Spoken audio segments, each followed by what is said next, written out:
Magandang araw po muli mga Pinoy Baryanatics. Ano po?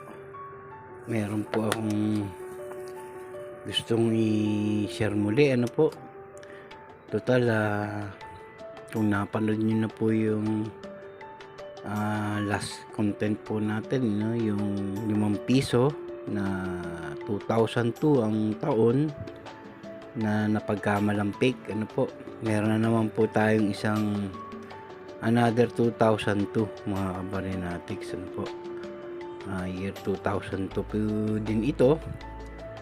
Ang tawag ko po rito mga Baryanatics, ano po, bagay tawag din ng iba rito to yung 10 pisong puti, ano. Yung iba naman po ang tawag nila ay magnetic coins. Magnetic po kasi siya mga Baryanatics. Yung mga ganitong klase po magnetic. Ayan. Ang ano po ng mga Baryanatics, yung iba naman po, again, ano po, may nabalitaan din po ako, no. Ang pananaw naman po ng iba nating mga Baryanatics, ito raw po ay mga fake coins, itong ganitong klase, ano po. Ayan. Hindi natin, again, ano po, para sa akin, no, bilang nangungulekta rin ng barya, ako naman po, stand ko po sa ganyan. Hanggat hindi ko po ito naririnig sa authority, ang authority po kasi dyan, yung BSP, ano po, sila po ang dapat makapagsabi kung ito po ay fake coins or genuine, ano po. Ako bilang nangungulekta, hindi ko po stand yan, ano po, o na ako po ay magsasabi na ito po ay peke o genuine. Hinihintay ko po yung official announcement po, no. So far po, wala pa po akong nababalitaan, ano po, no, ni napapanood sa mga balita. Kaya lang naman po, baka sakaling na-miss ko lang, ano, hindi ko napanood, no, na naibalita na nga itong maaari o fake nga ito, no. Hindi ko lang po siguro na tiyempohan na napanood sa mga balita, ano po. Ngayon, kung kayo po alam yung ito ay naideklara na ng BSP, paki-comment naman po sa akin mga Baryanatics, ano po. Again, ano, excuse po. Pag ganyang mga ang barya ay may kakaiba sa kanyang kalagayan, hindi po ako basta-basta nag-aano sa ganyan mga Baryanatics, no. Hinihintay ko yung official po, no, na deklarasyon kung ito ay, kasi kung titignan mo, wala namang pinag-iba mga Baryanatics. Yung script niya, yung portrait niya nila Andres Bonifacio po kasi ito, at saka si yung Mabini, no, Apolinario Mabini. Tingnan niyo naman po, parehas hindi ko siya para masabing kung gagayahin mo ito, no, itong original, no, gagayahin mo rito. Parang malaki po ang gagastosin mo dyan mga Baryanatics, kasi alam ko dyan yung dye na ginagamit sa mga ganito, mahal yun. Tapos ang purpose mo, kung sakali nga, no, totoong sinasabi nila na fake ito, ang purpose pamimiki ng baryang ganito, para lugi ka, no, kasi napakalit lang po ng denomination nito mga Baryanatics, para pikein pa, ano po. Ang alam ko kasi sa mga pinipeke, yung mga high denomination, no, yung mga paper bill, yan po ang alam kong pinipeke. Pero sa barya, wala pa po talaga akong nababalitaan mga Baryanatics. Kaya paki-share nyo na lamang po, no, kung sakali po na nabalitaan yung ito po ay fake nga, nang sa ganoon naman po, hindi ko na to tangkilikin pa, ano po. Kumbaga pakakawalan na natin to, kasi para sa akin kasi, no, hanggat hindi ko pa alam na ito ay fake, ito po'y collectible para sa akin mga Baryanatics. Napaka-collectible po ng ganito, no. Agaya ng iba nating Baryanatics, ang alam ko may mga nangolekta na ng ganito yung tinatawag na magnetic na 10 piso, no. Marami na po nangolekta niyan. Yun po ang sa aking punto, no, na hindi ko pa talaga alam kung na-declare na ito. Ngayon ang tanong diyan, ano kaya nangyari dito? Ba't ganito nga siya? Ba't kakaiba nga siya sa mga regular na 10 piso? Yan ang tanong dyan mga kabaranatics. Ano po? Meron po akong na ano no, matagal ng panahon babalikan ko lamang po yung tinatawag na experimental coins mga kabaranatics. Sa ibang bansa po kasi may mga ganun sila. Experimental coins. Nag-cover ako ng ano sa aking mga ano kasi nada-damage na po yung ating barya na hawak.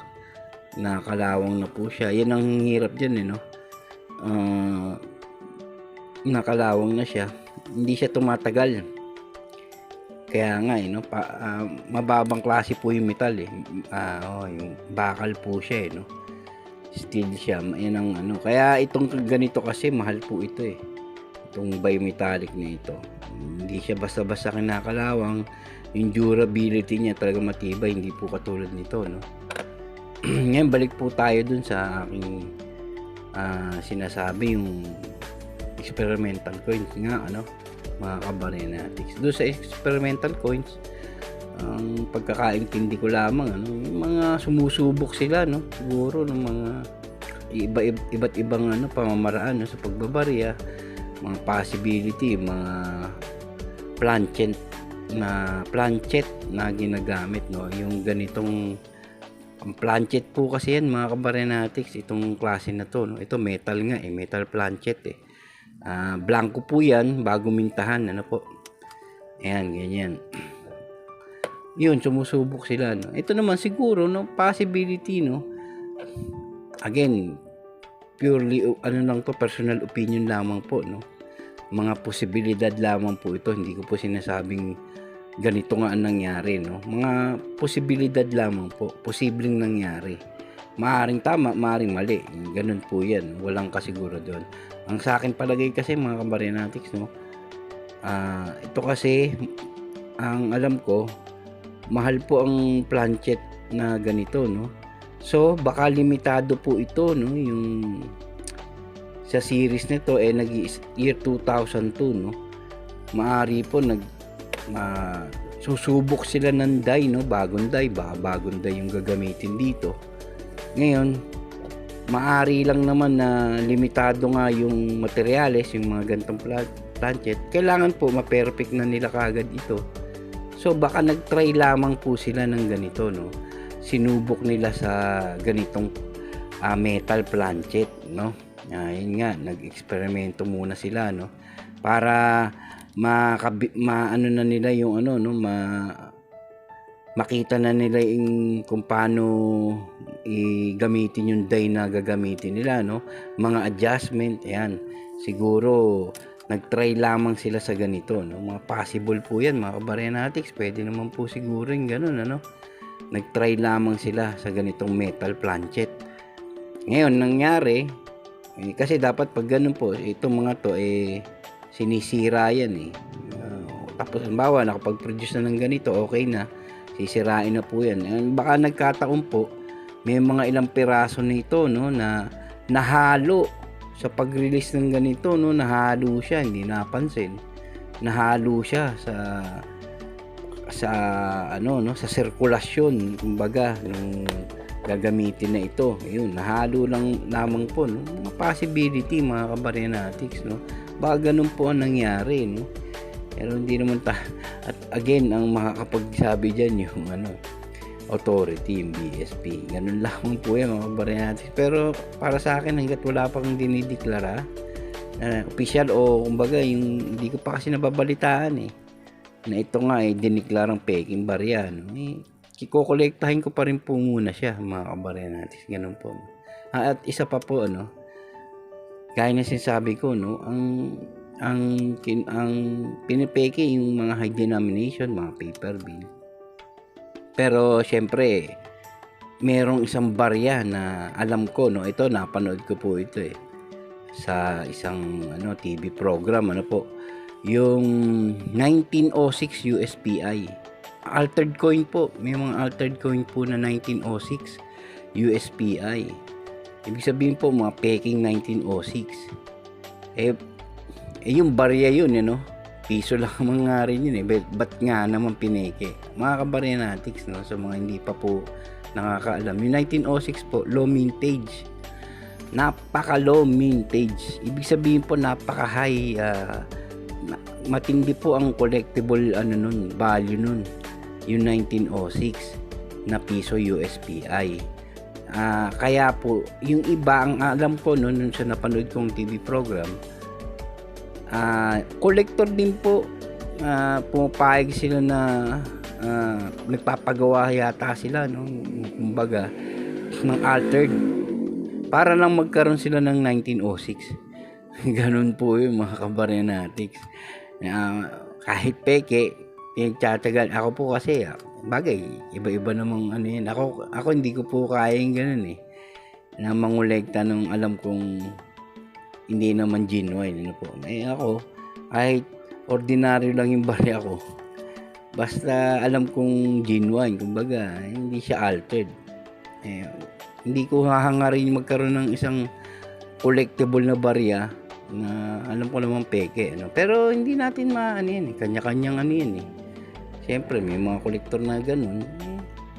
Ako po, hindi po ako ganun. Sabagay, hindi natin kanya-kanya. Sabi nga yun ang trip nila ganun yun. Again, mga kabarenatics, ang sa akin lamang po, yun naman po na-brought up ko lang. Wala naman po ibig sabihin. Sana naman po walang sumama loob dyan. Sa akin, lang naman yun. Totoo naman yun may mga nangungulekta. Gaya nga sinabi ko sa 5 piso nakaraan nating content yun, may pagkakataon sinabi na ng BSP na mismo walang ganung barya, pero may ibang nangungulekta talagang hinahunt po yun. Ayun, na talaga yun official na yun na sinabi walang ganung barya, wala talagang ganung barya. So again, mga kabarenatics, abangan lamang po natin ito, o kaya naman pakibalitaan nyo na lamang po ako, baka ako lang hindi nakakaalam na i-declare na pala tong fake. Salamat pong muli sa inyo mga Pinoy Barenatics, sana po naibigan nyo yung ating munting content. Huwag nyo na lamang po sana kalimutang mag-subscribe. Mga Pinoy Barenatics.